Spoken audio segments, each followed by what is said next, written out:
Hey, we are live. Wrestling Weekly Verdict, WrestleMania 39 preview show. JML here. Charlie. Hello. What's up, Tim? It's we're not talking baseball. We're talking wrestling. We're talking grown man fake fighting in their underwear. Yeah. How's everyone doing? You guys excited for the 2 nights of WrestleMania? It's a crowd. I know Charlie is. I certainly am. I'm sorry if you're a long time fan. Doesn't matter even if you don't watch that much. If you're just a long time fan, this week you get kind of like extra, like happy Giddy. for no reason. Giddy, yeah. The giddy's a good word. Yeah. Yeah, it's And even if you don't want to watch it, the major things going on this week, and there's so much stuff going on over the next 3 days at least alone. So for sure. There's plenty of flippy floppy stuff going on and blood and guts and everything else that you want to see. Blood and out there. guts. It's all out there. I forgot to bring up NXT as part of this show, but let me pull that up as well. Had to rock. Mellow. Big match. Good reminder. Big match. First time in a while. Yeah, it's probably their biggest show in since before the pandemic, I'd say. I was saying hi to Big Show. Big Show picks in chat. Oh hey. Ryan Marshall in chat. What do we got? Oh, it brought me to last year's or 2 years ago. There we go. There we go. The rain delay WrestleMania? Oh man. That was the rain delay. That was rain delay WrestleMania. I remember that one. Wait a minute. This isn't the right show either. What did you type in? Stand and Deliver brought me to. If I brought you to one from last year or 2 years ago. Adam Cole was on the. Oh, that was 2 years ago. I was gonna say it might have brought you to the movie Stand and Deliver from the 80s, but I don't think we're talking about it. So we got Gargano and Waller. I mean, this is how the mighty have fallen. Johnny Gargano is back at NXT. He's not even on the WrestleMania card. He's in the Giant Memorial Battle Royal. Okay, that's on SmackDown. So after all the fanfare, and there's some people that were meant to go to AEW, and I believe he was one of them. Wow. Yeah, I mean, granted, he'd probably be on Rampage all the time, but it's better than what he's doing now, I guess. I mean, he's featured less than his wife right now. Yeah, that's fair. I think it's like this weird thing where they had plans for him and Ciampa to do something, and then Ciampa's been out for forever, and it's like, I don't know. We'll see. But I mean, then again, you got to get over these crowds. I mean, you could book as good as you want. The crowd's got to get into it. And honestly, at least the kids at the crowd are probably getting more into Loomis than they into Gargano, because he's just they don't know his story. They didn't see his whole if we didn't watch his whole climb up in NXT, we wouldn't really care either, would we? Yeah, I got to know the journey. But I mean, this is probably a good. I mean, I don't know if it's not a permanent thing, but right now it's probably the best place. At least he's getting a featured match this weekend somewhere. What's up, Kane Train? He always feels bigger down there, obviously, in NXT. So, yeah, it's a big match for Waller, really.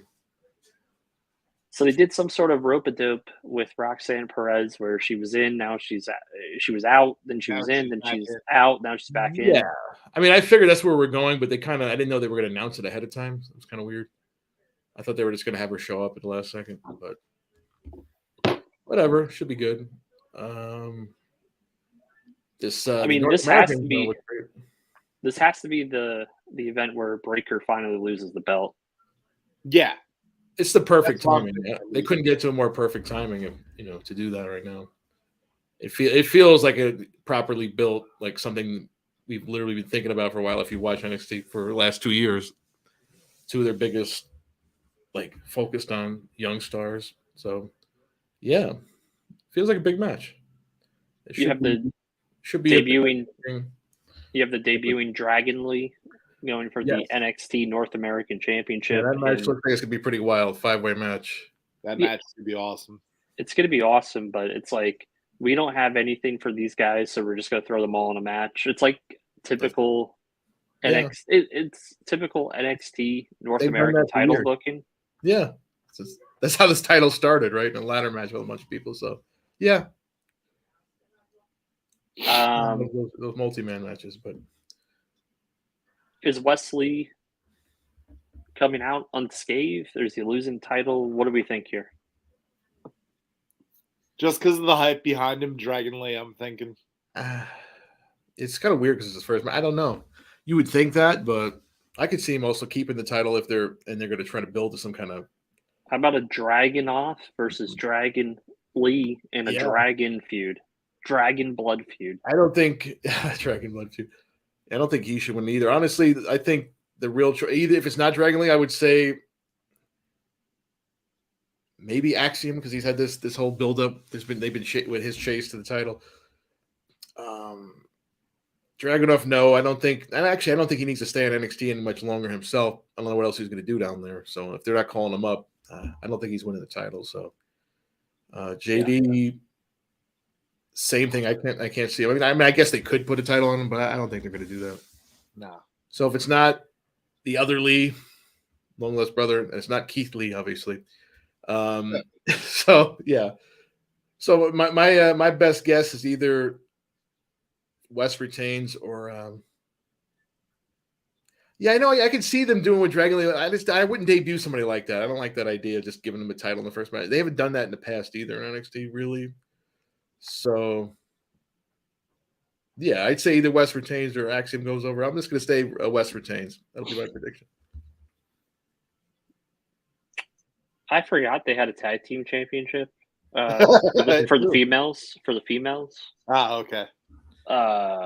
Yeah, and which is right now is revolving more around the storytelling that's going on with the whole not love triangle. I don't know what's the word to use.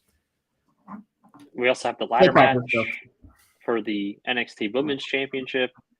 Right. I guess Roxanne's going to retain at this point. She just got the belt. I mean, I don't know. I don't think they're calling her up just yet. I mean, they could, but I don't think they're doing that right now. So I wouldn't take it off her right now either.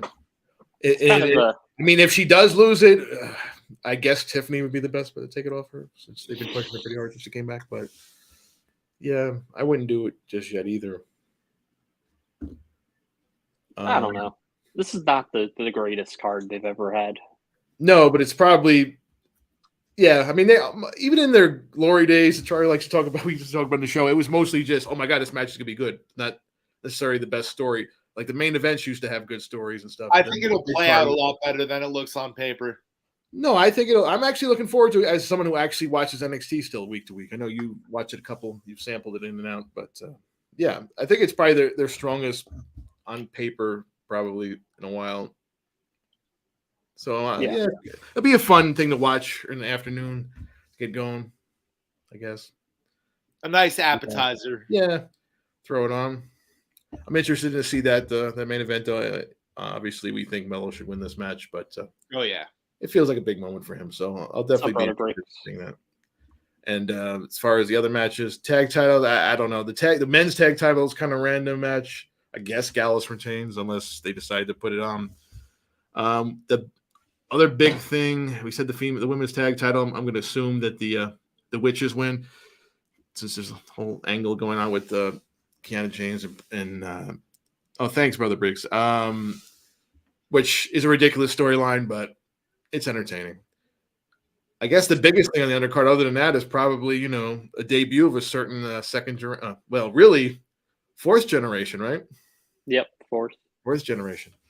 So we've got this multi-person tag match with Chase U going up against the Schism, everybody's favorite Bray Wyatt knockoff faction. I don't know what you want to call At this rate, though, they're more over than Bray Wyatt. Yeah, they are. So. And actually, I'd rather watch them any day of the week right now. We don't say this with hatred. We're just saying it as a fact. But yeah, that match should be interesting. They've done this whole thing with Duke Hunt. Is he going to turn heel? Is he not? I don't think he is because it's been too obvious. It's silly, fun stuff. But you know what? This is like some of these gimmicks on NXT are just very 80s cheese, and I love that stuff because I grew up watching that stuff. So I'm fine with that. Cheese. It'll be fun. But what do we expect here? I'm assuming the heels win because if they win, they take over the university. So we'll say that the Pebble, as Braden Harrington has dubbed her, and up next, Ava gets the pin to win after maybe somebody turns on the babyface side. Who? I don't know.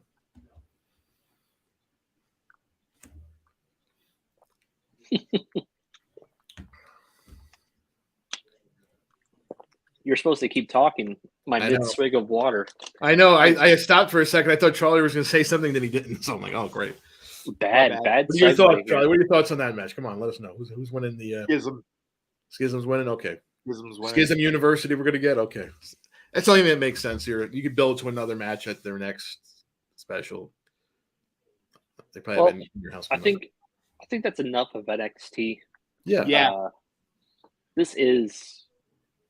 I know you want to talk about Bloodsport and Spring Break, right? Well, first of all, the Impact Multiverse United show actually looks pretty good. No. When Macklin's going to be your champion, I don't know. Like, I get it. He's come a long way. But...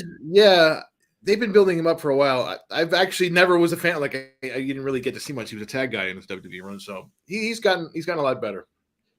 It's unfortunate timing with Alexander's injury. Really sucks. He's had a great run.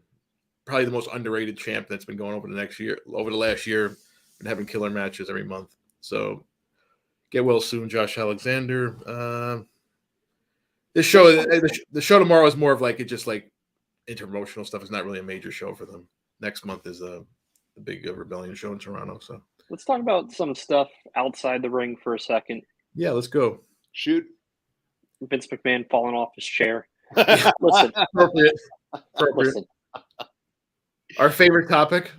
Well, one of our favorite topics on the show. I'm not even going to talk about Vince. No, I'm not talking about Vince. No, I'm talking about. I know what you're going. That's what I'm saying. This is one of our favorite things to talk about. Oh boy! Why is outside the ring in AEW more entertaining than the actual AEW product? I mean, so much so they're hyping up this, this reality show. It's more interesting. Now, so CM Punk, Moxley gets on his wife's podcast and does everything that he's talking about. CM Punk talking on social media and other platforms, but then yet he's doing the same thing. Yeah, but. And then he's saying, I don't have to job for anyone because technically I wasn't under contract. Yeah, that was so I could say no. Funny, that's funny how that got underplayed in the whole thing last week. We forgot he literally said, and now he's confirmed it by saying that, basically. He's confirming what Punk said about how he didn't want to lose and he refused to lose. Yeah. He had leverage because he was under contract. So again, who looks like the person telling the truth in the whole situation that happened? CM Punk. Yeah. I mean, you can call him cranky all you want, and he is. I think he's not lying here. I don't think he ever lied. I just think it's true to him. But, I mean, Moxley himself goes off and says he's never seen so much backstage drama, which is not the thing you want your guy to be saying. I'm sure Tony didn't enjoy that statement. You're 3-time champion. Because we talk about Moxley all we want. The guy's not going to, tell a tall tale thing. He's just out there saying what he believes. Yeah, he's another one he's just going to go out there and say it like he sees it. So yeah, interesting to note. So last year, while Punk gets injured, as soon as he wins the title, they put the interim title, which is stupid enough, on somebody that's not even under contract anymore. Brilliant. What did he say? I could have gone to SummerSlam with the AEW World Championship. He knows he won't. I'm like, yeah, okay, but this has never worked out well before. I mean, if you want to know how well this is, why this works out in wrestling, there's a whole documentary that's being re-released about a certain event in a certain city in Canada. So yeah, it's not a good. Yeah, I don't see why it was a good idea. Like, what if he did walk up? Then what are you going to do? I don't think he would. He just assumed, he won't do that because he hates them there. He won't go there. Yeah. Don't think like that. I said this in our chat. He's going to show up in WWE after he's done with AEW. Oh, that was going to happen anyway. He says he can say it all. He's not. He's going to go back for the payday. Yeah. Once this, or whether that's at the end of this supposed extension he signed, or if the company's even around in that many years. And then before everybody jumps in my throat, consider what we're talking about here. This company sounds like it's self-destructing on a daily basis. Well, it's Mania week, and all they have is Dalton Castle and the boys versus BCC. So, well, they don't compete. They don't compete. They don't run shows except for the show they're running Friday night against SmackDown. Yeah, that's Ring of Honor. Except for that, that's totally a separate promotion. It doesn't exist. Eddie Kingston really quit AEW, so don't run Ring of Honor now. Except for the fact that half the people on this show Friday also appear still every week. We have the FTR thing now that they're putting their careers on the line, which makes me think they re-sign this. Obviously, they're just using that because I don't think they would even put them on TV if they were about to leave, to be honest. I think it's a work. Yeah. I think you'll see FTR and Punk appear together after. Right. That's the part we're not talking about. Everybody's like, no, it can't be a work. I'm like, are you sure? Because it totally sounds like something he would book. Never say never. This is totally something Mr. Tony would book in his e-feds, I'm sure. Yeah. So, yeah. Not saying it is work. I'm just saying it could be. Don't be surprised. Let's get into WrestleMania. That's what this weekend is about. Yeah, we can talk about Cocaine Bear himself later on. But, yeah, always a fun week. Again, face of the company, supposedly not one of the pillars that's trademarked for certain people, but one of the pillars is saying that it's more drama than like high school era. It's not a good thing you want to hear about. Nah. Not that I really care, because again, I don't work there. I just watch the shows. I always find it funny. People get, it's a bad working environment. Well, that's their problem, not mine. But they want to get paid. They'll go to work. So, anyways, WrestleMania goes Hollywood again. Absolutely, let's go. Or close enough. Englewood, close enough.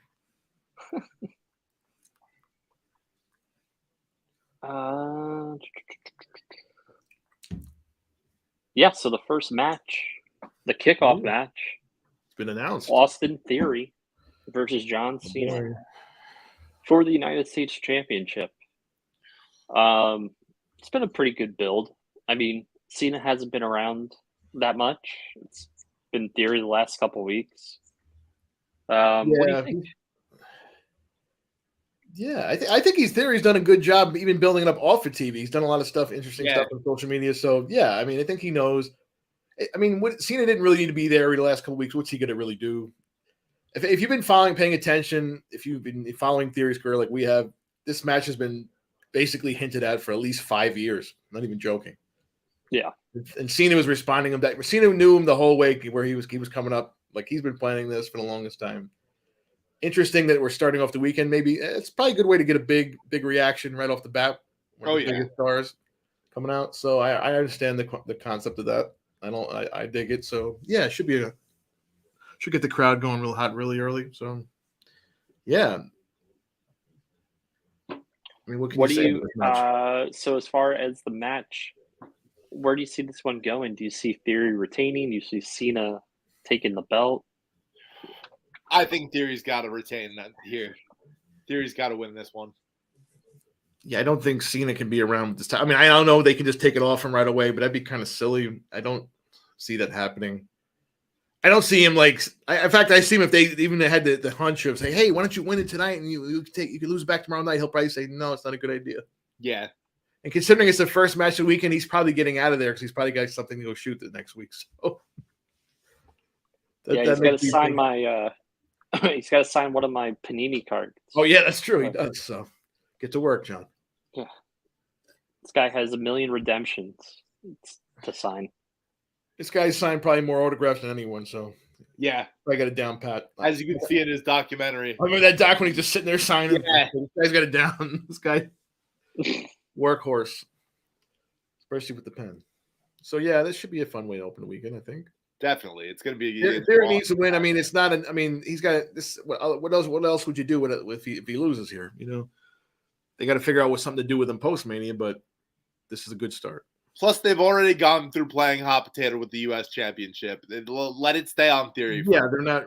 Yeah, they tend to be keeping the titles pretty stable under the Uncle Paul regime here. I also think enough other titles are going to change hands this weekend that this doesn't. Oh, okay. Oh, little sneak preview there. Okay. Yeah. A little sneak preview. Give me he's one taking second. the under and taking the over and all these title changes. Okay.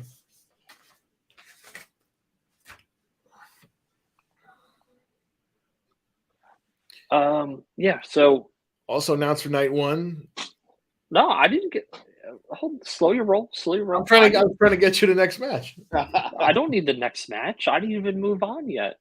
Oh, you're okay. He didn't give his prediction for. I'm confused. I did my prediction. Listen, Theory has to win. He has to win clean. Has to win clean. Or there's a little wrinkle here. We know Logan Paul wants to have a match with John Cena. Is this the perfect time for a little interference? It wouldn't make sense, though, because his match with Rollins hasn't taken place yet. And it's also taking place on Saturday, I believe. So, yeah, I don't know. He could. And Logan Paul said this is his last match under contract with WWE. Very interesting. Yeah, he signed a year deal last year, I guess. He'll extend it. Logan Paul has to extend that. I think Theory's going to win. It wouldn't make sense for Cena to win. No. Unless they were going to drop the title on Raw or something like that. Or they wait till Puerto Rico. I don't think that's going to happen. No. Theory's got to win clean. I don't think they need Cena to appear on that show. They're going to sell out regardless. I think it's already sold out. Probably is sold out already. Both nights over 60,000 tickets. That's insane. For Puerto Rico? For Backlash? No. For Backlash. No, I was talking Mania. Yeah, no, Backlash. I don't know. Where is Backlash? It's in Puerto Rico, but what size? What size? I'll have to check on that. It's an outdoor stadium, I believe. Alex Story, my prediction: Bray Wyatt attacks Lashley at WrestleMania 39. His vignette appears on the pod. Screen debut in the White Rabbit Easter happens in April. But when would this happen? Listen. When would that happen? Listen, I am. Here we go. I do look at chats. We do look at chats. Yeah. But when we're in the middle of a discussion, we want to finish the discussion. Bray Wyatt, absolutely amazing storyteller. But where do these stories actually go? Please let me know where they go. And you could say they were stifled by Vince. I'll give you that. But he has Triple H. He's had Triple H. Where has this renaissance for Bray Wyatt happened?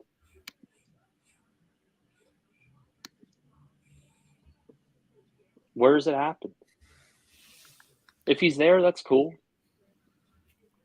But why can't he compete in an actual match?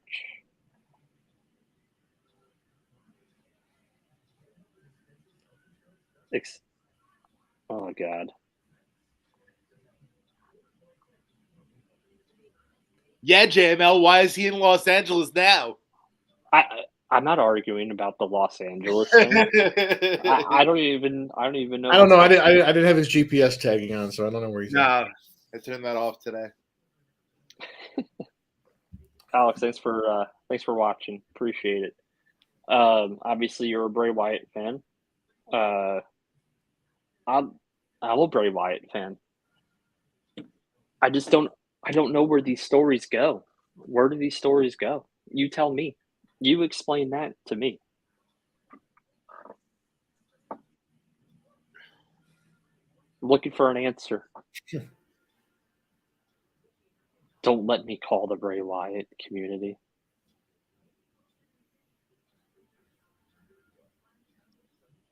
What was the next match on the card? I don't know. Seth Rollins, Logan Paul. Potential show stealer. It is a potential show stealer. What did you think about the build-up? This is one of the better build-ups on the card, I think. Definitely. Started at the Rumble. Yeah, the carryover at the Chamber. Don't let me call the Bray community. I get it. There's a big Bray community. Like I said, I'm a fan. I'm just not a fan of this. What is it? Second act we've had. So, I don't know. We run deep in this family community about Bray Wyatt since he's originally from Alabama. Okay. Not Florida. Cool. Right. I don't think anybody's questioning, like, if you're a fan or not. It's just nothing. Literally nothing has happened since he's come back. We don't even know if he's on the card. If he makes an appearance, he makes an appearance. Fine. Like, what has he done since he came back? Sold some T-shirts, got a Mountain Dew sponsorship, which they could have done with any match, honestly. So, yeah, that's our problem. Nothing has happened. And there's no excuses this time. Oh, they're not letting him. Letting him do what? Yeah, they gave him too much, I think. 'Cause he's sitting there a lot of control. And there's like letting him go off in his own little universe right there on SmackDown. So it's like. And I've been defending Bray and again on this show, and I've gotten to a point that I can't defend him any longer. It's this mysterious. None of this makes sense. He's like disappearing. This mysterious what's going on. Like, why does this keep happening with this guy? Let me talk about the character at this point. The man himself. What's going on? Anyway, let's get the train back on the tracks. He's not on the show. He's not on the show, and I don't think he's going to show up either. That's my prediction. Anyway, yes. I mean, if his contract's truly up, they can't put him over here, right? It's true. No hardwood. There's no breaks tonight. Seth could lose this and be just fine. We know that he loses all the time, and he's just fine because he's that over at this point. So, but it doesn't really matter because even if Logan wins or loses, he can still move on to that Cena feud or to whatever else he's going to do this year if he decides to come back. So he doesn't really need a win to do that. It's true. I'm going to go with Seth actually getting a win on a pay-per-view. I think he needs it.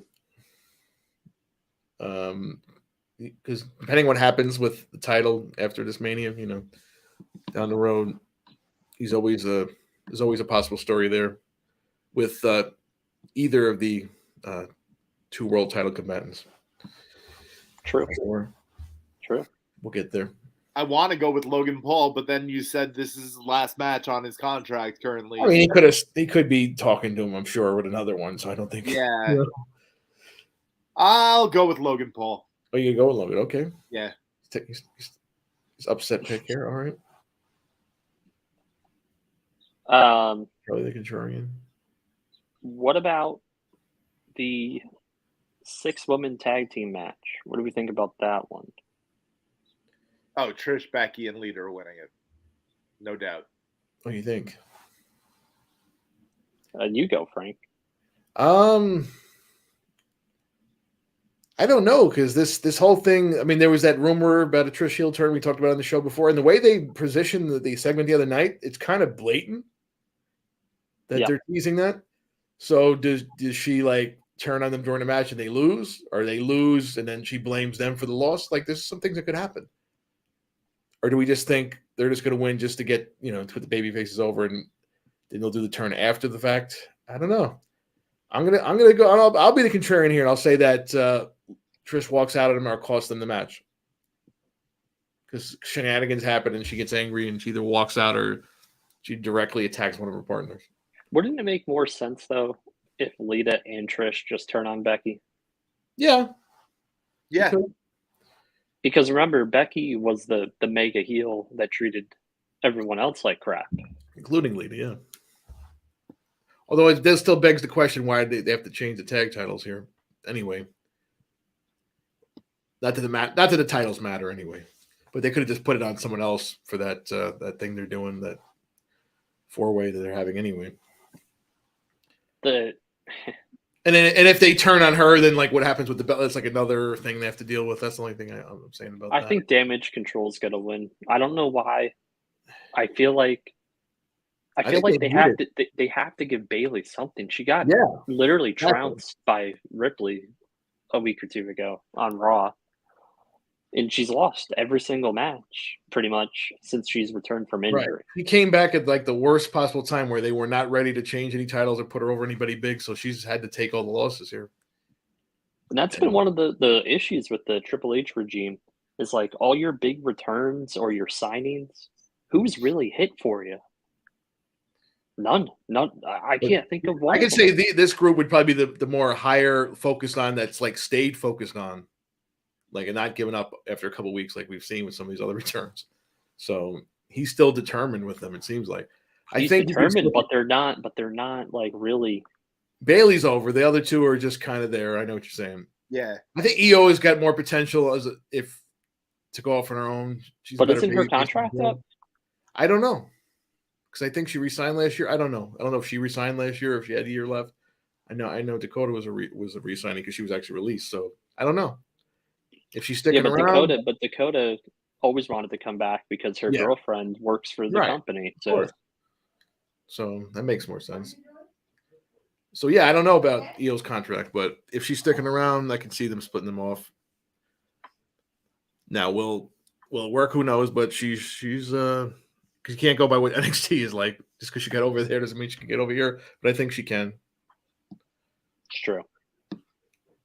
I think she's a potential star for them, is my point. But we'll see. Yeah, so I got to think Damage Control needs to win, or at least Bayley needs to win here. So I'm going with my idea. Yeah, for sure. If not leader too. I thought that was really cool that we had the Bray Wyatt fan club enter chat earlier. Yeah, that was interesting. She's still here. Is that somebody that comes in here regularly, or just somebody just happened to see that we were talking about? I'm not even trying to like make. This is like it was just so.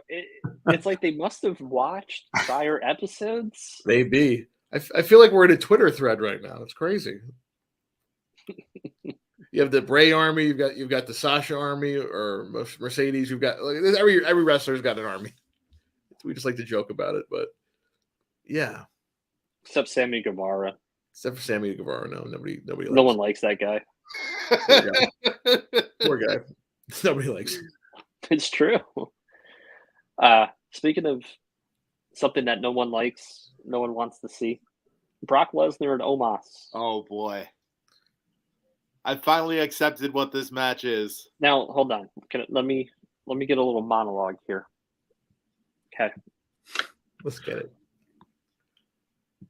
Again, this should have been a triple threat match between Lesnar, Wyatt, and Lashley. It would have worked for all three parties involved. Bray doesn't have to do heavy lifting in the ring. He could do all the mind games and play Lashley and Lesnar against each other and vice versa. There was enough smoke. And they yet did not go that direction because the rumor is that Lesnar didn't want to work with Wyatt. And then it left Wyatt with Lashley. And it seems like Lashley didn't want to work with him either. They got stuck together. We don't know. Well, apparently Alex knows that Bray Wyatt's going to be at WrestleMania. We don't know. Insider information there. But this would have been better suited for a triple threat. Sure. If Lesnar's really leaving the company, Lesnar taking the loss. But it looks like they're going to have Lesnar go out on his white horse here and beat Omos with an F5 in probably like 2 minutes, 3 minutes, and that's it. Because I mean, you don't even if if it is his last match for a while or for good, which I don't think it is, you're not going to put Omos over. Well, what's that going to do? Like you built him up already to put somebody over, and he already did that last year with Lashley. You built him up to do that, and now you didn't really build him up. You just threw him out there because it's spectacle. I get it. It's like back in the day, that's what we used to have. The two big guys have a match. Andre and Big John Studd can have a match. Andre and King Kong Monday, whatever. Taker against various taller big fat heels. This match is made. Any Undertaker feud in like the mid '90s, basically. This match is made for the sole purpose of the moment when you see Lesnar at 5. Right, like when they had Kane slam Khali to try to replicate Andre Hogan. Yep. Well, there'd be a match. Omos against Great Khali in his prime. What a match that'd be. Just don't let MVP speculate. He clearly hates Khali. Yeah, I know. He must have treated him wrong or something back when he was on the roster. So it's just kind of there. But I'm also like not losing my head over it. I think Charlie just begrudgingly accepted it because it's here. It's not going anywhere. It's not going to hurt your day. It's not going to ruin your weekend. No. Like it'll probably take him longer to walk to the ring than it will to get pinned. So probably, and that's fine. We've seen this before. It worked better, when it was Brock throwing around Big Show because Big Show could still actually bump and do things back then. So yeah, whatever. I don't know what's going on with Brock. I don't, I do know if he's leaving, if he's really a free agent. I know what should be happening, or somebody should. Tony Khan should be just throwing the whole entire bag at him. But here's the problem with all my action figures for Brock Lesnar. But here's the problem: signing Brock. Who is he going to face in AEW? Yeah, exactly. Yeah. Besides, they'd have to keep Kenny too. They'd have to throw him a huge bag. And I don't think Kenny should go to WWE either. I just think it's not a good fit. Will eventually. He will eventually. I don't think he should either. The guy that should is Jay White. Is tailor-made for WWE. But that could still happen. Whoa. When? I don't know. When? And how do you debut such a guy? How did you debut him? Would you put him on the Raw after WrestleMania if they secretly signed him right now? What would you do? I guess they would drag Gallus and Anderson out from wherever they are, and you have another club. Yeah, I guess so. Even though they never were together in the group, right? But they did. Well, actually, they did team an Impact last year, so they did. Sure, they got some history there. We have a women's the Raw women's title match between Bianca and Asuka. Bianca's ice cold. Mm-hmm. This program's done her no favors either. I don't know what you could really do when you got two baby faces, kind of, and Asuka's changed her character. I don't know what you kind of do other than what they did last Monday, which the packages, which kind of put this over better than anything else they've done. Yeah, Asuka's winning this one. Asuka has to win this one. We have to get a heel or an attitude change or something with Bianca, and not only that, with Tez. They both have to unite together as a power couple. Yeah. I think we were discussing that for the longest, I think, on here, it seems like. So, yeah. When is that going to happen? Well, you could start this weekend. Like either you said if Asuka doesn't win, you could do the heel turn here. Have her cheat to win, whatever you're going to do. It seems like it's going to be the mist to the eyes. She's going to win the belt kind of deal. And that's what sticks her over the edge, I guess. Yeah. She goes heel, Asuka stays face, and she gets it back at some point. Or they do a shake up and you have someone go to you have Asuka to SmackDown. Okay. Switch the belts again? Yeah. Interesting.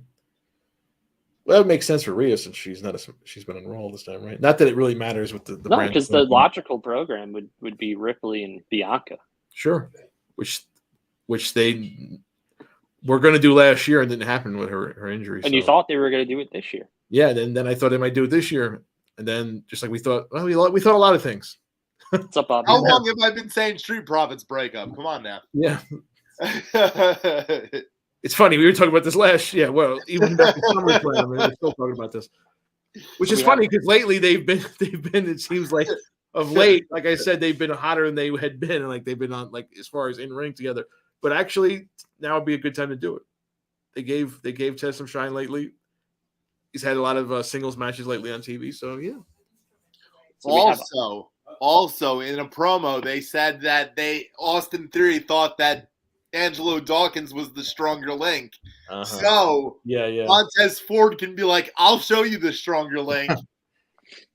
Use that to fuel him.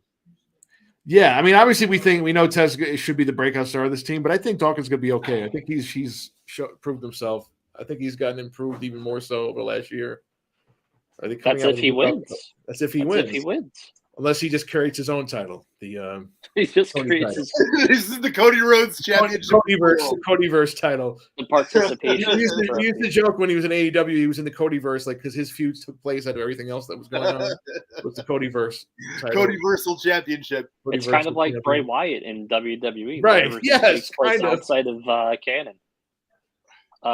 So when he does come in regular part, it does make sense. Like, what are you doing out here? I swear, every WrestleMania weekend, I saw this guy at the airport, and then they don't show. So, I'm not even feeding into that. And stop stalking people at the airport. It's weird, guys. Yeah, very weird. For real. Let TMZ do that. Yeah, I think Rhea made that point very clear. Stop harassing these people, especially don't show up with like 6 boxes of stuff to sign. It's really uncouth. We're all saying Asuka. What are we going with? Asuka. Yeah, but I mean, she's one. Then what? I don't know. Unless that's unless this is the impetus for the heel turn we're talking about, or character change, I'm good with it. You also got to remember, this is probably Asuka's like one of her last runs here. She's like 41, 42. Yeah, she can still go. She can't go on forever. No. This is her last shot. And I don't think she does either. Yeah. I mean, why not? Okay. I mean, Bianca said about a title for a year now. I mean, does she need to go even longer? There's nowhere really to go in the story unless she changes character. What do you guys think? Asuka? I don't know. Or Bianca? Let us know in chat. Then we have Charlotte and Ripley. If they don't put the belt on Ripley, what are we doing here? It would be a huge mistake. It would be a huge missed opportunity. I think as my picks go on, this is the beginning of a great WrestleMania for Judgment Day. Rhea Ripley's winning. Yeah. She should win, and I'm gonna be honest, she should win in like dominating fashion. Yeah. I don't even like Charlotte deserves to get like she's earned enough reputation where this can be like Lesnar and Cena at that SummerSlam where Cena just got absolutely manhandled and no one saw that coming. Like they should book this match like that. That's how they should be booking Ripley. They started with the Bayley match a week or two ago. Sure. Right? Because eventually it looks like we're going to plan a year out, right? They always try to plan a year out. It's going to be Ripley and Becky at WrestleMania next year. That's probably in their heads already. Sure. If she goes through all these horsewomen that are left, it only makes sense. Sure. Like if she goes on a run next year with it, like you said, you can easily do that next year, and that could legit have an excuse to be at one of the main events. Yeah. Because obviously Becky, maybe she hasn't been the hottest she's been back, but she's been one of their biggest stars over the last 5 years. And correct me if I'm wrong, she's under 25. She's like on her way up, Ripley. Yeah. Yep. I mean, and it seems like she's been around forever, and she's still very young. She's already had a WrestleMania title win, but this is like different. I mean, I would have, like you said, had her and Bianca made more sense because that's the match they were teasing. Honestly, but this might be. But it could be a bigger win for her, like you said. It could be a bigger win if she just dominates Charlotte, who they, quote unquote, and I believe it. She's probably the greatest in-ring female wrestler of all time. If she's not, she's in the top 3, right? And yeah, you'd have to put her up there. I know people might like it or they don't like it because they don't like the way she booked, whatever. But as far as pound for pound, like what she can do out there, yeah. And for the, and she's like pretty much bulletproof right now. She's won a million titles. Doesn't matter what you do with her. I'm saying she's at this point, she could take a loss like Cena did against Lesnar and be okay with it. And Rhea needs that, like, I mean, they've had matches before, but she needs like that big win in impressive fashion that really put her over the top. So she's gotten over the last year. She hasn't done a lot of in-ring stuff. She's done a lot of, promo work, character work. And a lot of her wins in the ring have been dominant. So would it make sense that this win for the title be in dominant fashion against? It would. Although, I mean, it depends on what rumors you think of, what match is going on last. And let's talk about them, putting on the token women's main event, as it were. But even so, you can do it, like you said, the Brock Cena match, which, was a dominant fashion, but it actually lasted quite a bit.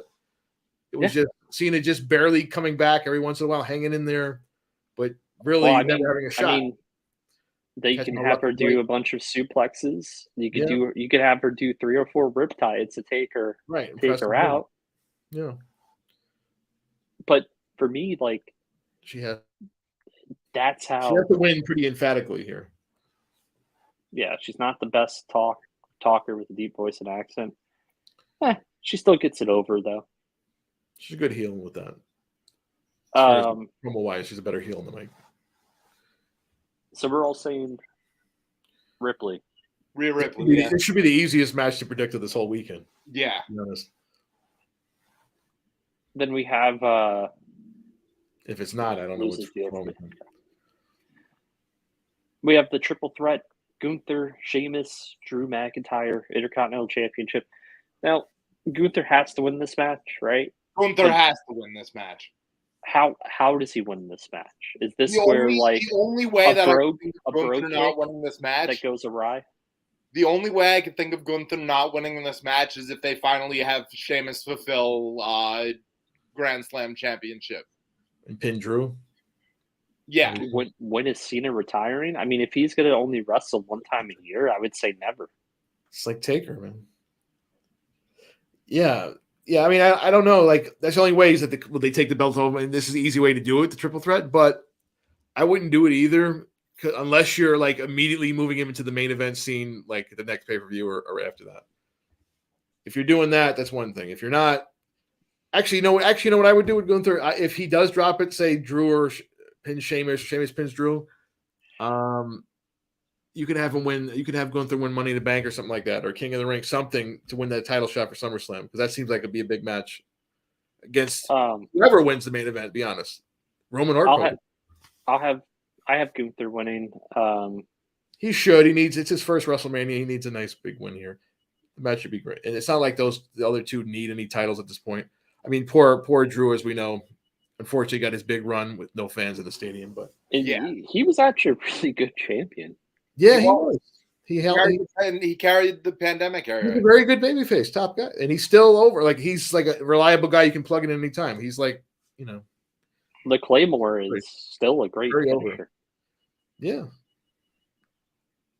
We have created because he had tight leather pants on once. Yeah. 3MB.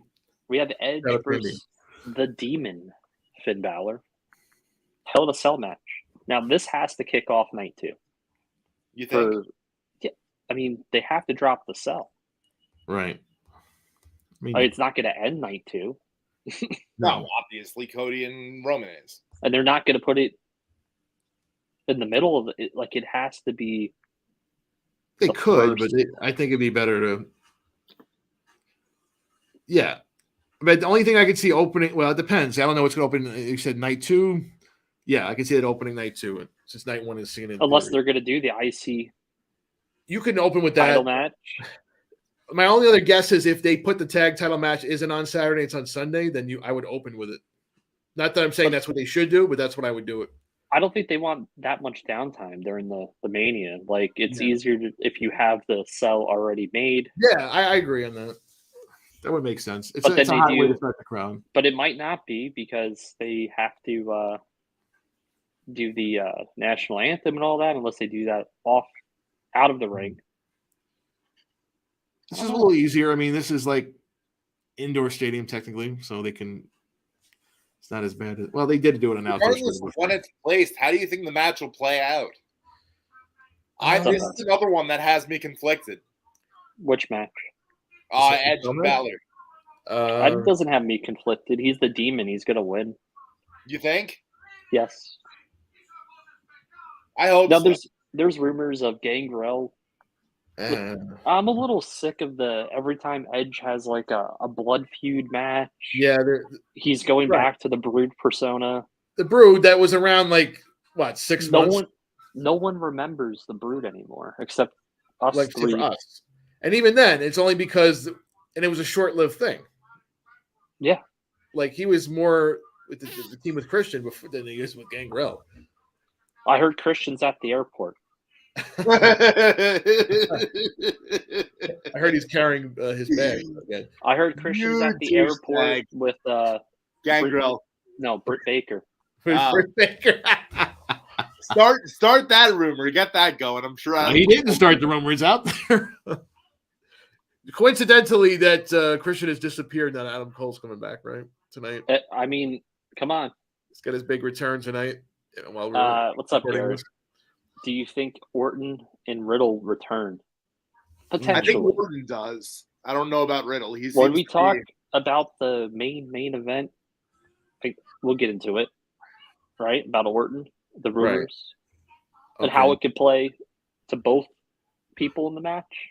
Are we all going with the Demon? Are we going with Edge? Who are we going with? I'm going with Finn Balor, yeah. There's apparently a renewed focus on Finn Balor. Good. Where he's up there for the Money in the Bank. Wow, really? Yes. That'd be nice. Well, he's not getting any younger himself. We talked about Asuka. He's on the same 41-year-old Finn Balor. Hot young baby. 41 soon. Yeah. Well, you wouldn't know it. But yeah, I mean, I think he's wanted to like they kept treating it. This has been the only thing that's been helpful in the last 3 years for the poor guy. What's a Demon? No, just him. Just this whole Judgment Day run, this whole heel turn on the main roster. But he is a better heel than he is. Yes, he is. That's my point. They had him turn heel, and when he went back down to NXT, turned heel, but then he was so over there, they turned him face again and brought him back as a face, which is a dumb idea. Like this is one of the rare groups that has helped pretty much everybody in it, except for poor Damian Priest. But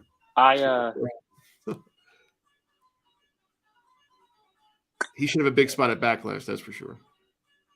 He probably will. But yeah, for sure. I think he kind of has to win it. Edge. I mean, if Edge is like leaving soon, like I don't think he's going to want to like why does he need to win at WrestleMania? Like, what is that going to do for him? It only makes sense if Gangrel appears and actually screws over Edge. Because that's how the Brood broke up in the first place. People forget. I mean, the biggest storyline would be if Christian isn't under contract anymore. If Christian comes back and screws over Edge, and then that's like the last hurrah for both of them. That would make more sense than anything we've heard. Yeah, for sure. And then Christian could headline next year's Hall of Fame class. Because this year's is pretty terrible as well. Yeah. So we're all going Finn? Yeah, I guess so. He's only lost to the Demon once on the main roster, so yeah. That's how he should win, and I think he will. Wait, who did he lose? He lost to Roman. That's right. That's right. I remember that. But when the rope just I don't know. I just my head canon was the Usos did something to the ropes because it's the only thing that made sense. But That was just like, because that was like booked into a corner. It's like, yeah, it was booked into a corner because it's like booking Superman versus Black Adam. Like, yeah. And apparently, The Rock couldn't even book that one properly. We saw what happened to the DC film universe. You know, yep. I'm going to go a little off topic, but The Rock has this would have been the perfect year for him to come back with his movie career kind of in the toilet, the XFL not doing well. This year's WrestleMania would have done so much for him, and somehow he couldn't make it work. It makes no sense to me. No, I don't get it. And as much as we love the Roman Cody match and story, for the outside casual fan, the Rock and Roman would have been even bigger. Oh yeah, and how it didn't happen this year is beyond me. Yeah, I mean, I'm sure there would be some pushback. People think, why has he got to have that? But it's been the thing that everyone's been discussing for the last 3 years. And this was the year to have it. It's just perfect timing, the perfect location, like you said, the perfect circumstances. What's going on outside of wrestling for Mr. Johnson there? But yeah, I don't know. Like, I mean, really, who talked him out of it? Rock, afraid to do it. Young Rock is doing bad in the ratings. Black Adam didn't perform well. The XFL is doing horrible. Well, he needs a return to his comfort zone, which is wrestling. Yeah, this is true. Sure. Everybody needs some kind of change in their career. The last time his career was kind of in a downturn with acting, what did he do? He came back to WWE. What happened after that? Fast 5 came out. Yep. Pick right back up. And picked right back up. It happens in people's careers. There's ups and downs. And luckily for him, he has an interlude he can go back to where the people are. He has a crutch. The crutch is wrestling. But it seems like, I'm too busy with this, too busy with that. I think he doesn't think he can physically do it. I think he thinks he's too jacked up at this point. He probably thinks if he does a match, he'll hurt himself, like he did the last time. But you could just work around that. It doesn't even have to be the most physical match. It can. No, it could be. It could be the match that they had at WrestleMania with Cena and The Rock, where it's a spam your finisher. Sure. Yeah. Then we have the participation female match where they got 4 female tag teams, fatal 4-way, Liv Morgan, Raquel versus. How many different tag team partners is Natalya on now? This is like number 17 for her. Yeah. With Shotzi. Shotzi's had quite a few herself. And the mighty have fallen. Ronda Rousey. Yeah. It's like an afterthought on this Mania card. With Shayna Baszler versus Chelsea Green and Sonya Deville. Number 1, I don't care who wins this match. I have 0. I'm not even going to predict the winner because I don't care at all about this match. Do you guys care about this match? Down below. Do you? I don't. No, but it's just there. I got Ronda and Shayna, and that says a lot considering how much I hate this run for Ronda. Well, they're the only actual tag team here. Yeah. So, I mean, where even a year ago, the big return and the hype match with Charlotte to this, to like not even having like everybody thought, okay, her and Becky. I kept saying that's clearly going to be the idea, right? Nope. I know Ronda's been injured lately, so she hasn't been on TV. I don't know what's going on. And she's been very outspoken with the she's WWE mentally checked out room. Again. She's mentally checked out again. I wouldn't be surprised if she just disappeared. I don't. You said they're going to win. I think they're going to lose. I think this is. If they're going to pick anyone to win this match, it's going to be Liv and Raquel to win this match. I was going to say it comes down to those 2 teams, but I definitely see Ronda and Shayna winning.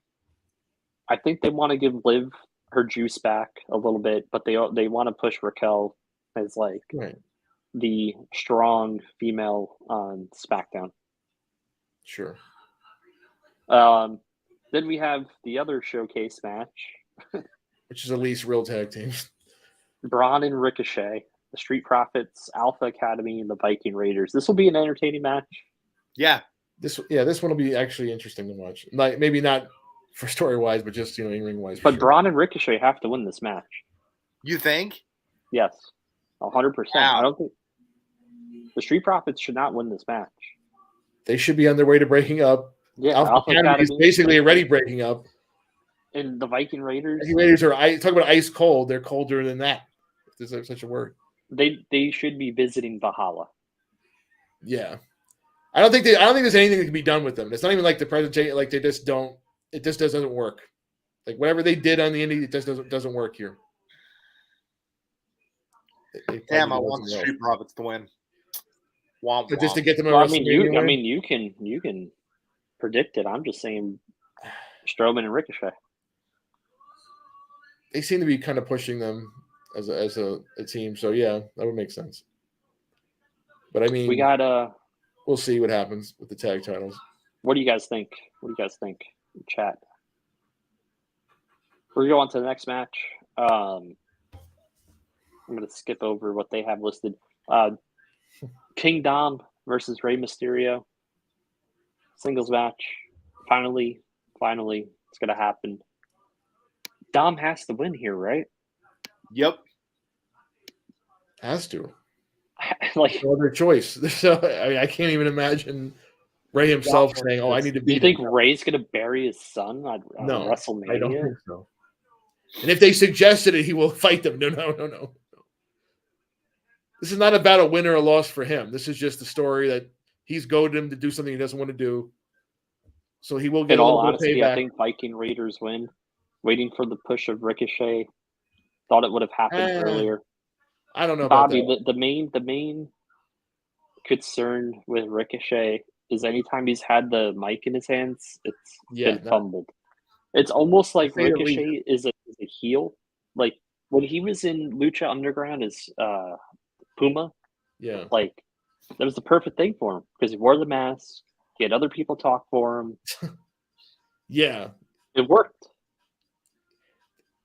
Like he does the impressive things he does, no doubt, but the man just has the personality of like, I don't know. What's the comparison here? It just doesn't work for him. It just doesn't work. No. He's got the moveset for a baby face, but I think he's got a heel personality. Right. It's like he's got the moves you would think would make him popular with the kids. Maybe it does, but it doesn't seem like they even really care as much. No. So I think it's like I said, Ray's over, not just because of the moves he did. Ray was over, he always had good character work. The mask is cool. He's a lot more going than just the flashy moves.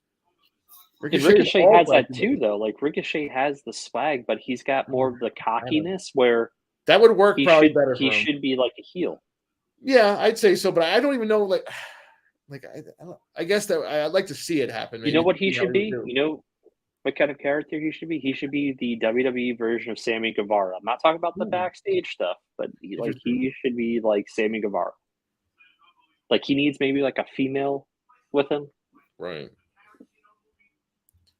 I don't know. I mean, his girlfriend's right there in ring announcing. But I don't know if she can be a manager, but hey. But yeah, I'd like to see something like that because otherwise, I'm just not. Garrett said, "I think the Viking Raiders might win, depending on where we go with the Universal Tag Team Championships or Unified Tag Team Championships." Ray and Dom, like it has to be Dom. Dom has to win.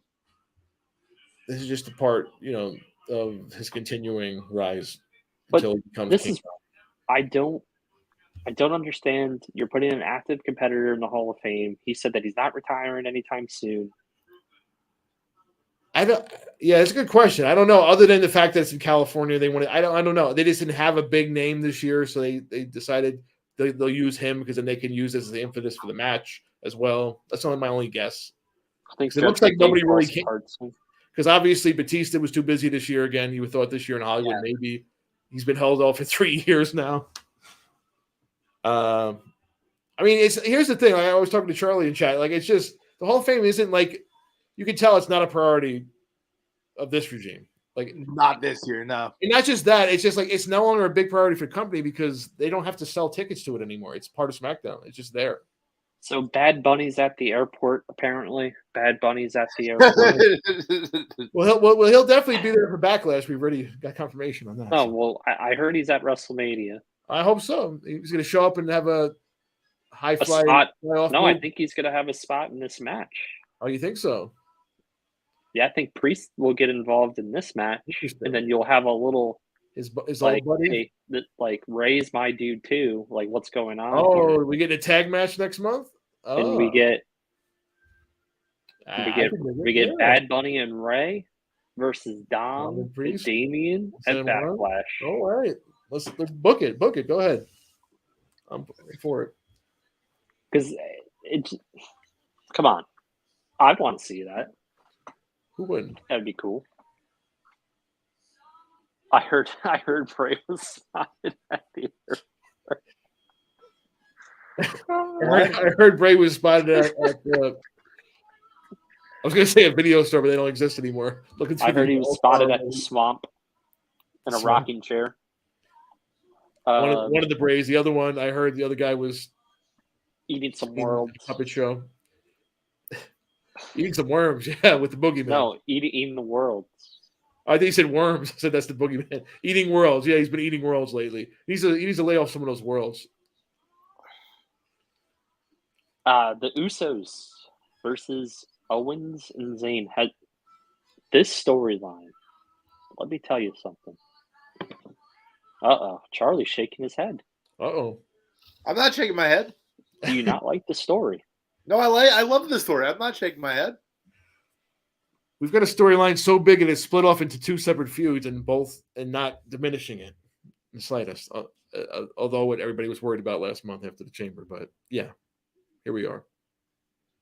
We knew where it was going, but they kept it simmering for so long that when it happened, grown men were crying in the audience. It's good stuff.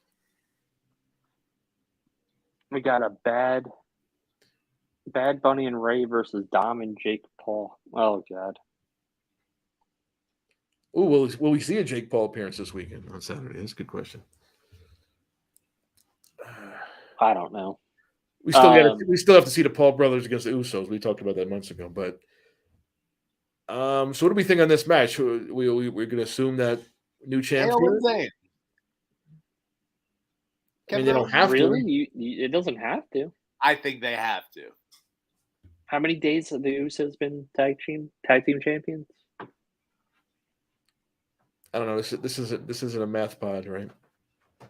Someone in chat could tell us. Someone can tell us. I mean, they've been tag champs so long they won it from Dom and Ray, the first, at least the SmackDown title. So, jeez, it was literally the first show back with fans in the summer of 2 years ago. So there you go. That's how long that's been. And Roman obviously has had at least one of those titles since a week after the Thunderdome debut. So, yeah, the Thunderdome, bitch. Actually, it helped Roman's career. I'll be honest. We're going to look back in the future and say, you know what? That if anything, that basically helped create this whole Roman saga. Just him being able to do his speeches in the middle of matches. It's true. Really, and we'll shout out that little commercial the other day. The little the Goodfellas segment. That was fantastic. Fun, as we imagined it would be. Yeah. Now, I mean, you guys don't think Kevin Owens and Zayn win this? I didn't say that. I just said have to. But that's the only thing we can do to kind of. Yeah, but the story's not over yet. But do we really want to put the tag belts on Owens and Zayn? Why not? It would be short-lived. Because they're just going to turn on one another again. Right. That's just how the story has always worked. Even on the independent circuit when Zayn was El Generico. It's just a repeated cycle of turns on one another. It's never going to last. And they know it. They're better against each other than they are together. Of course, but they can still win the tag team championships temporarily. But wouldn't the Usos losing to like another like established tag team do more for the division? Who would you see them lose to? The problem is no one right now. No one right now. They've cleaned out the division as it is. Yeah, you'd have to be. I mean, it kind of sucks that it does have to be like a mega team that takes the belts off. They've gotten to that point, yeah. But then But then that mega team who gets the belts, like they have to self-explode. So I am gonna go with Zayn and Owens just because they're gonna self-explode at some point where Owens is probably gonna turn on Zayn again. And I don't know. Garrett said the Viking Raiders.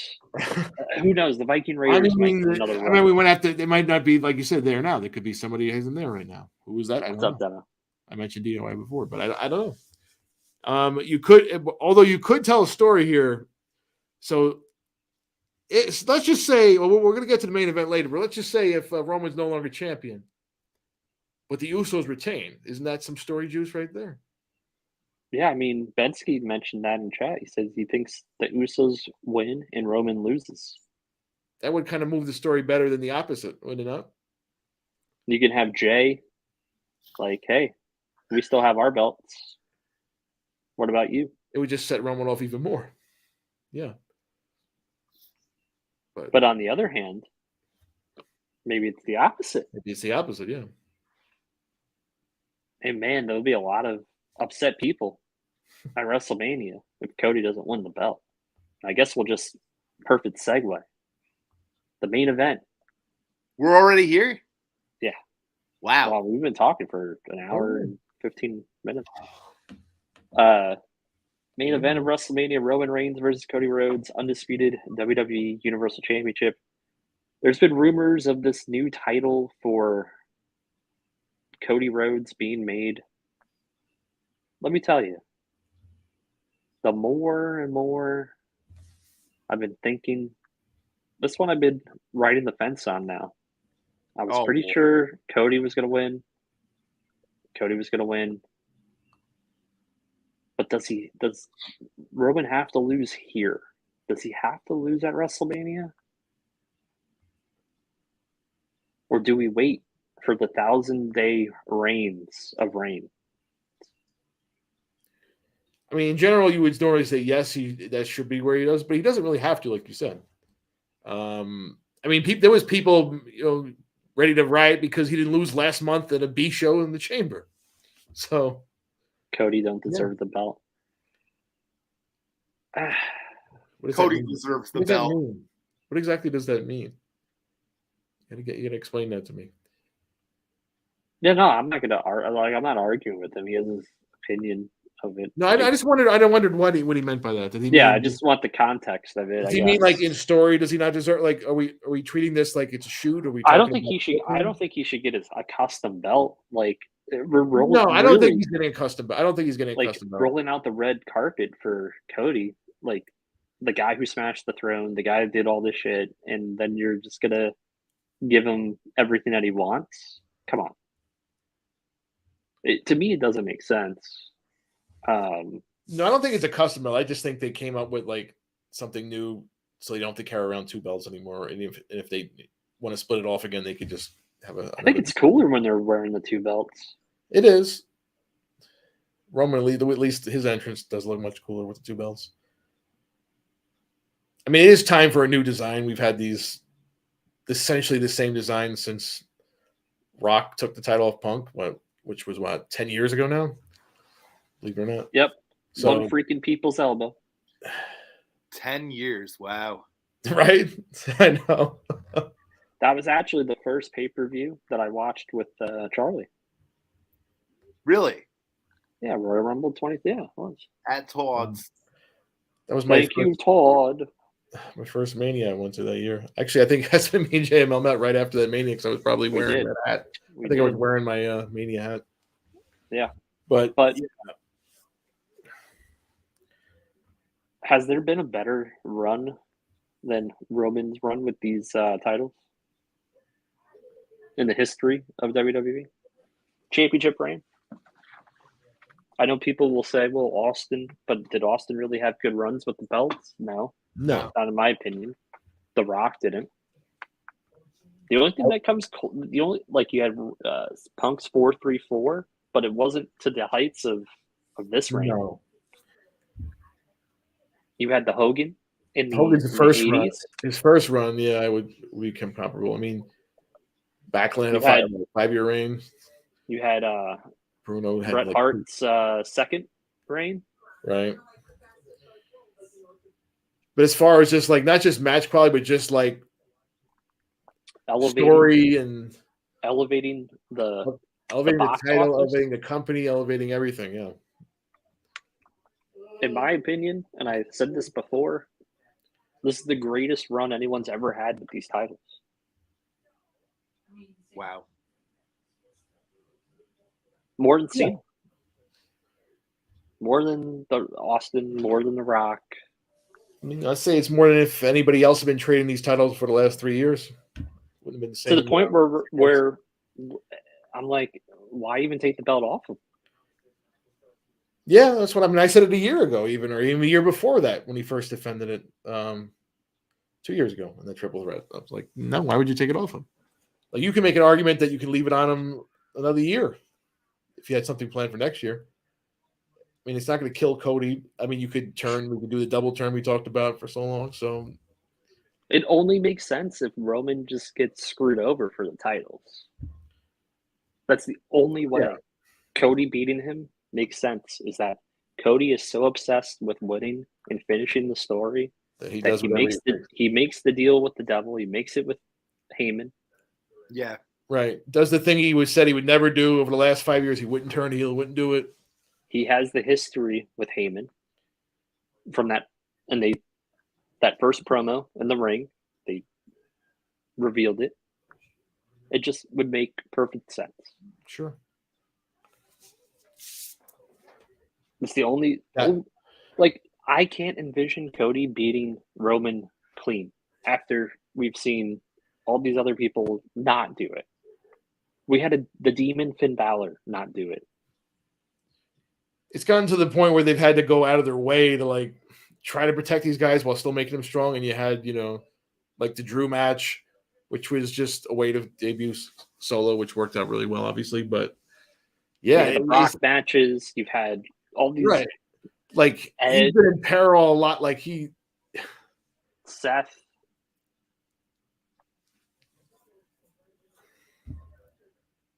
There's no belief. I mean, it's not like you can't see him just losing to one's finisher. That's not going to work. The guy's. He's literally, he needs to get screwed over to lose you the belt. Can't really end this well with this a dominant babyface figure. Even though that's normally how you book, someone to defeat the long-term heel champion, you can't really. You're right. You can't really just. Cody's not there yet. He's not there yet because he missed all that time with the injury. Right. He's been well protected. Obviously, he hasn't. But at the same time. I'm going to go back to what we were initially saying when we first started talking about this match in chat. Double turn. Cody wins. I mean, that would also anger a lot of people. We talked about Roman winning would anger a lot of people. I'm sure a lot of people would be mad about this too. But the double turn would make sense. It would. I mean, you could still do, because the people are going to complain, well, you didn't finish the story with Roman and Usos. You can. You can have them be the ones to turn around, and you could justify it. He abused his cousins for the last 3 years, but you can still make him sympathetic. We have Gunther winning the Intercontinental title match. Gunther. Or even if Cody stays the babyface and win this, there has to be some kind of something that happens. There has to be. There's got to be some accident, the Usos hit him with something. I don't know. It's got to be more than just a crossroads it's got to be over the top, right? It can't be 3 crossroads. It has to be 23. Right. He's just going to spam his finishers. And one from the top. One for the top. I mean, he's going to have run-ins by everyone. And Sammy and Kevin going to run it. This guy to come. I don't know. To realistically beat this guy, how are you going to do it? You're right. At this point, nobody's been able to do it, including a lot of your top guys. Yeah. I mean, unless they bring out his known weakness, the last man to pin him, Baron Corbin. But anyway, and dog food. But I digress. I don't know. This is why I'm really interested about this match, because you can't, like you said, you can't really see him losing clean. So what is going to happen then? It's funny because it's the same thing. It's the same feeling you got with Hogan in the 80s. Like, who's going to beat Hulk Hogan? And how did Hulk Hogan lose the first shenanigans? Saturday night's main event, right? The whole the whole cloned referee angle. Right. Shenanigans. How did he lose it the second time? He had to lose to another unstoppable babyface and work. Like, he didn't look like he had to lose. Either he lost and to kicked out. He kicked out. He kicked out. Right, he either barely lost to someone on his level, or he just got complete shenanigans. Roman beat Cena. Yeah. Yep. At this point, something has to happen in that match to end the story. Yeah. So at least moving on to the next. Like, he's got to move on from this character. So not he hasn't changed it, but you know what I mean. He can't stay undefeated forever. Well, I think people want to embrace him as more of a babyface, but he doesn't need to be a babyface like he was before. Like, he could be the same guy as long as he has the right people to go against. The right people to go against. In this case, we know who that is. Yeah. You can then, you could build to a rematch between them. You could. Hey, if Rock wants to come back next year, you can do it the opposite way. Rock with his Hollywood persona again. Does The Rock actually make an appearance at Mania? No. I think if he would have been there, it would have been his match. I don't think he's. They have to. They don't have to tell you about this anything. They don't. It's like they have to tell you about anybody else coming back. Why? Because they're hot right now. When they're hot. Oh, that was the other thing. So there was the rumors of Orton being involved in this match, but I don't think. I think they would save him for the night after, and I think if anything, he would be the perfect. And I said this previously, I think a couple of weeks ago. Yeah. He's the perfect first opponent for Cody. Sure. Like, the story is there. Right. The legacy. That's all you need, truthfully. It doesn't even have to be necessarily an eternal. It just has to be straight. Like, he has reasons. They have a lot of history. And after that, you're right. Perfect phone for Cody to start if he wins. Also, The Rock's daughter is having a match that weekend. You don't think he's going to be there for his daughter's match?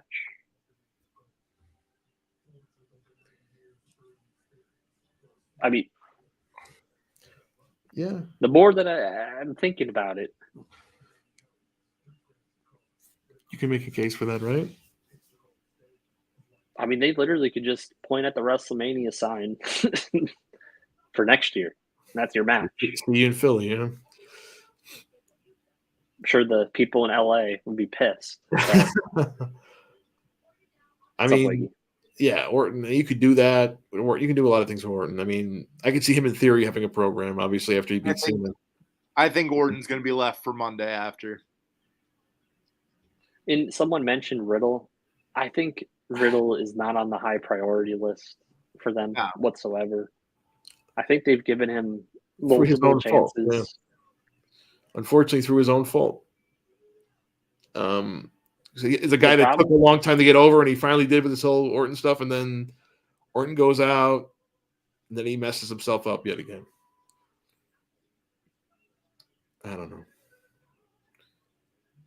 I think, like, even their whole, like, it was building to some sort of turn. That right now would even feel kind of weird because it's been dropped. Orton's been gone. People forget it. Yeah. It was May. Yep. When they lost tag titles. That's the last time we saw him. Another reason why Orton could get involved with that match. Why? Because he was taken out by the Bloodline. By the Usos. Or will he get involved with the Usos, man? I don't know. There's a lot of things you can see here. Or technically, wasn't Zayn involved in that too? I don't think he came out during that match. I don't remember, but he was. That's when Zayn was just starting, his association with them. So sure. So yeah, I don't know. This is a pretty well booked Mania. Yeah, I mean, not everything can be perfect. We understand that. So, I mean, it does like it's hard. Is the card the greatest? No, it's not. It's good. No, it's not. But several of the matches have been built up for a long time. Maybe not everything, but several have, and that's. I think even Meltzer himself put it this way yesterday. He was on Post Wrestling, a nice interview. Their top angles are hot right now. When you have the top angles are hot, like that's going to carry everything. Yeah. Like they have several long built programs on this, along with a bunch of just filler, as we said. But you're always going to have filler. We have the Bloodline is split off into 2 different matches. We have the Ray and Dom stuff. We've had the Rhea build. We've had the Edge and Balor stuff. You have like 4 or 5 things that have plenty of build here, to where it feels important. And I think something big is going to happen on this week, and I don't know what that is. Is it a Cody turn? Is it there's a lot of things we've been discussing. I think they're going to want you to leave this weekend with some kind of cliffhanger, not maybe a cliffhanger, but something to say, hey, something big's happening. Keep watching. Let's keep watching. You got because we have to move the story ahead. There has to be a hook. I mean, you're peaking your stories right now. And if you just have the babyface conquer the heel at Mania, well, what does it accomplish? Where do you go from there? You have to have a strong follow-up, like you said. I don't know what that would be, other than, like you said, Orton would make sense. And Roman, no, but then where does that leave Roman? I don't know. It's a good question. I don't know, because there's talk about he wasn't going to be on the next show anyway. Maybe he's maybe not be booked for a couple pay-per-views. So I don't know. That's the unfortunate part. Unfortunately, he hit this big run. He got to this point with this character towards the end where he's starting to break it down just a little bit, where he wanted to not work so much, and he's earned that, obviously, but because he worked a lot for many years for them, did whatever they asked him to do. So it's unfortunate, but it's probably better that he's not around every pay-per-view, because who are you going to have him face? So, I don't know. That's why he needs a refresh. He does need a refresh now. It's a good time to refresh him. And yes, I know that listen, Zayn had his match with him. He's not going to beat him to end up. He got his payback is going to be through the Usos. He's not going to beat him. Matt says Roman going to just retire as champ. I don't think they would ever allow someone to do that. I honestly don't think that's how the business works either. No, I don't think. He doesn't want that either. Yeah, I don't think he would want that. It's not like he's not a guy that we would assume is politicking to have this long run. He's just rolling with it. This is the hottest his run has been his whole career. So he's going to roll with it. Yeah, after literally eating dog food on TV.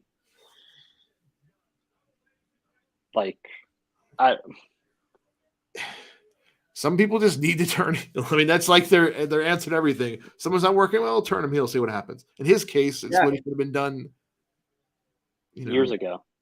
Or they just shouldn't have broke up the Shield the way they did. Like I said, they didn't let them have their. It was run. Abrupt. Yeah, they didn't have their baby face run. If they had like a year run I think it would have been an easier turn.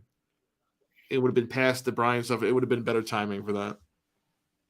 And then they just booked him terribly. Like, then he would ate too many losses, because they kept starting.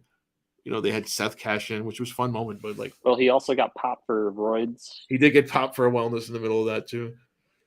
And then when he got hot again, won the title back from Brock, he had to go away with cancer again, which kind of sucked. And then nothing was going on until obviously he went away during the early stage of COVID, came back, and then here we are. Maybe, like you said, the greatest run that we've seen in our lifetime. No, it's not. It's not May. It definitely is, and it may be in general. That's what I meant to say. Yeah. And people might consider that a hot take, but I think it's fact. Yeah, and we've seen some good heel runs. I mean, we haven't seen some good top heel runs with belt like that story, but not like this. You can make an argument with NWO Hogan, which was a great run, but it wasn't like this. Garrett says, I think Rhodes wins. Randy comes out to congratulate him and RKOs him when he's leaving. Interesting. I think if they let Cody win the belt, he's going to have his moment in the sun at Mania. And if anything, it would be the next Raw. They have people come out, congratulate him from his past. Randy makes his return. And then you might have that. Yeah. I mean, we're still... See, even if you do that, and even if they did that, that's fine, but he can't stay this. Like, what's he going to do then? Then you still have to turn him at some point. Cody is tailor-made to be a heel. Think about all the opponents he can have. Think about it. Like right now, like as babyface, who's he going to face? He can face a heel turn Orton. He can obviously Gunther's out there. I mean, it's not as much. That's about it. Like you turn him heel. You got Rollins right there. Still didn't go back to. Obviously, that story hasn't been finished. Well, you work both shows, so you have Drew McIntyre. You have Sheamus. You got all these people. He can run through them all for a year or two, whatever you want. Eventually, we have to see Cena and Cody Rhodes. Sure, that'd be good. And then when that runs its course, then you turn him. It's pretty easy. They've kept him to a level where it's not going to take. I'm from Atlanta, so I'm a Cody fan. He isn't that good of a wrestler, but they're making him look huge. I think he's a good wrestler. Yeah, I mean, I'll be honest. Like when his time away, like I was like not as high on him. Like, why are we making such a big deal because he left and he's going and wrestling indies? That was cool. I thought it was good for him, but honestly, I wasn't really like that sold on him till this run he's had over the last year. Besides the injury, obviously. I even liked his pre-WWE run. His last few months in AEW, where they kind of made him like Super Cody, where he was getting the title, and then he got sick, and then he got the title back. Like, he was putting on some bangers. Yeah, for sure. I mean, the promos were still a little weird, but I think it's just because they didn't know how to, like, where to put him. Like, he needs a little bit of an editor. That's all I'm saying. Like, I'm pretty sure he's saying his own lines here. I don't think they're writing stuff for him. No. But he's got people to tell him when enough is enough, and let's pull it back a little bit. He doesn't have to be so, Ooh, there's a good point. What do we got here? Comments. What? Let me look at it. They keep the belt on Roman until Cena breaks the record. It wouldn't make sense because Roman's already beaten Cena. True, but twice. What's up, Peter? Like, you have to. If Cena's gonna break the record, he's not going to do it. I don't think he's not going to do it. But if he were to do it, or vice versa, it would have to be a match between him and Orton, just based on their long-standing history. Right. You would have to have like we said before. You'd have to wait until maybe Orton won another title or two. When he ties Cena, then you can do that. That's the big match. Yeah. Even though we've seen it a million times, that's the only way you could sell another one last time for the record. And then you put Orton over because Cena's not sticking around. But not that it matters because it's not. I'd love it if Orton broke the record. That would be not a real record anyway. I'll argue the point. Flair had that belt at least 35 times. I swear to God. So who do we think is going to debut after Mania? Braun Breaker? Yeah. I mean, if he's losing the title, you're not going to keep him there. Was he going to stay at? No. I mean, now's a good time. Sink or swim. Who do you think is going to debut from NXT or return? I mean, you could even see WrestleMania. If Gargano wins this match, you could have Waller show up. I don't know. I just don't think yet because if you're going to bring a face up, you're going to probably be another heel. Although I do like when my boys at BD talked about an idea with Braun. He had a couple weeks ago. He had like a 6-man with the Creed brothers. Could you see them coming together together? I thought that was interesting. Like, does he have his own little stable, like amateur style wrestlers, like what they tried to do with Diamond Mine, but do it like on the main roster level? You know what I mean? Gargano comes back. I think he's waiting for Ciampa. He's like in a holding pattern until they can tell that story on the main roster. I think NXT is dying. I mean, the problem with NXT is that AEW came along and they started picking off the same talent that NXT was going for. Now NXT is going for athletes, and those people take longer to develop than someone that worked on the indies. It doesn't come as easy. It was also someone that's already been wrestling in the indies for. It made sense, but it made sense at the time because when they were bringing they were going all super indie. These guys are not who they were looking for. Like if you're signing guys that are not what you're looking for the main roster, at least at the time they weren't. Maybe like why are you doing this? That style wasn't what they were looking for. It's hard for these guys to adjust to that, unless you're like a Daniel Bryan who can adjust to different style. And win his own award. CM Punk comes back. Yeah, exactly. CM Punk needs to. Honestly, the best thing for business is CM Punk going back to AEW. It would help both promotions. Yeah, it's the spark they need right now. And I know I'm sure there's be people angry. Yeah, I'm not saying they're not, but you got to be telling the truth to yourself. They've been like stagnant since Punk disappeared. So MJF is it's honestly it's the worst. It's the worst AEW championship run the title's ever had. It's worse than Hangman's. Yeah, at least Hangman had some good matches in there. Had a few things. Sasha Banks return. Well, the problem with Sasha Banks is apparently she wants as much money as Charlotte and Becky, and they don't want to give her that kind of deal. And I understand why. She walks out when she's not happy. Why would you give her that kind of money? Yeah, she's not. And guess what? She's not as big as them, star as them. I know that people are going to say she is. She's not. To me, she's not. At least I don't know. Well, maybe not. I shouldn't say that. Maybe I should say I don't think she's as talented as them. But I would say as an overall package and draw, overall, yeah. I don't think. But they're not going to give it to her because it's very much a CM Punk situation where she's not happy. She's going to walk out. She doesn't like the creative. This happened multiple times here. And like people were quick to jump to her side, but I'm like, she's done this before. She did it after Mania 4 years ago. When they cried on the floor. I mean, they were even talking about it openly. Like, come on, really? I can't think of that much of a mark for yourself. Who Big E, I guess, would probably return. Oh, as far as I guess. I mean, I would like to see that happen, but it's just bad timing right now with Kofi being out now. I don't know. No, it'd be great timing because it actually would give Wood something. Yeah. I mean, Kofi's not going to be going that long. We're just going long enough for this. You mean like next week on SmackDown? You're talking about post-Mania we're talking about, right? Who's going to show up afterwards? Okay. Yeah. I mean, if he's ready to go, sure. I mean, he looks ready to go. Looks ready to go. Is there anybody else you can think of? Jay White? I don't know. Hey. Could be. I don't know when AJ's coming back, but I don't think he's ready. I think if AJ was that close, he would have had a WrestleMania match. Probably. Yeah. I don't think we'll see AJ until summer. You know what? Even if he was around right now, I couldn't even see him a place for him on this card. What would they have done with him? Garrett says Bo Dallas. What? The answer, Bo Dallas is never to answer any question. Let's be honest. The problem is it goes back to Bray Wyatt. Like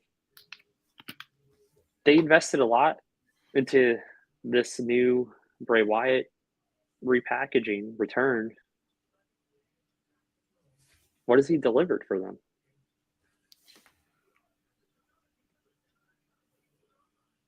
Nothing. Absolutely nothing. Unfortunately. The other thing is on this card, we didn't even talk about Lashley. Lashley should be on this card. They said a rumor they're adding him and LA Knight to the card.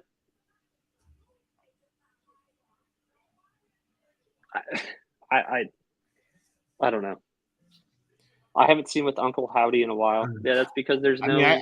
I think he's better off not being on the show than actually having this Wyatt program. Obviously. But talk about guys getting older. Lashley's not getting younger either. What is he, almost 46? Yeah. You wouldn't know it. It's just tough. Like, he's been hot. Like, they have nobody. Like, there's no, like, where he can fit right now. He's like in this no man's land in between. But we also don't know if he's heel or face or like. Right. That's another thing. You can't seem to decide on that. We don't know if the Hurt Business is back or it's closed.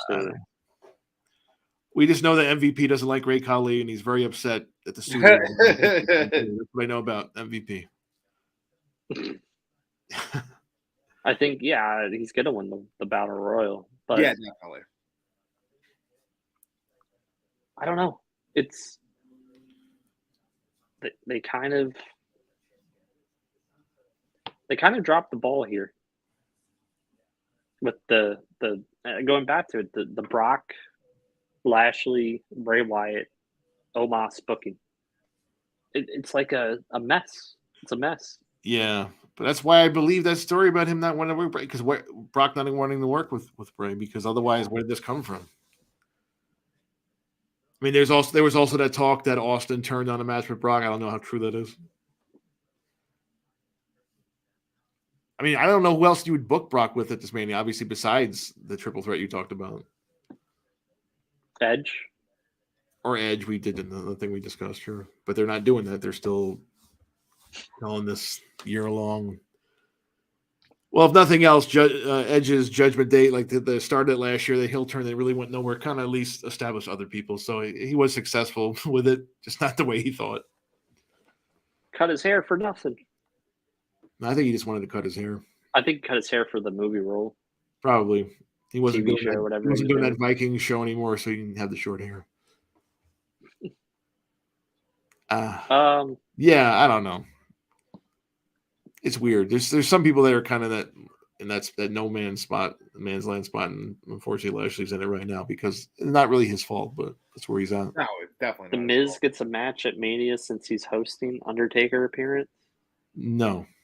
No. I mean, somebody is going to beat Miz up. I don't know if it's going to be one of the legends. It could be somebody on the roster, but obviously that's something's going to happen. Yeah, that's a good point. Unless Miz helps. Does Miz try to help Logan Paul? I don't know. Even though they've kind of been at odds, but does he like join back with him? That'd be going reverse. Yeah, I don't think that. Yeah, that probably wouldn't happen either. I'm just trying to think of ideas here. Somebody's gonna beat him up. That's the whole point here. I don't know who it's gonna be, but somebody is. And somebody gotta get. If LA Knight Lashley thing doesn't happen, if that doesn't happen, like LA Knight's gonna come out and some legend's gonna beat him up too. That'd be my prediction. I'm hearing LA Knight or Finn Balor for Money in the Bank. I mean, they seem to be pretty high tonight. I mean, another guy not getting any younger, already over 40, but he's held his own, on the mic especially, which we already knew he could do. But yeah, they seem to be pretty impressed with him, so good for him. Yeah, but I think that's it for this show. Thanks for everyone that tuned in. Yeah, we had a little longer show here because just like the 2-hour kickoffs, we'd have an hour and a half plus 45 minutes. Yeah, not bad. Well, we took a couple weeks off, so we had to get all the news and all the discussion. We wanted to take a long, in-depth look at this show, so we've done it now. Thanks, guys. Thanks, guys, for sticking in with us in the chat and for all your feedback. Have a good weekend. Enjoy Mania. We'll see you next week. Maybe. Bye.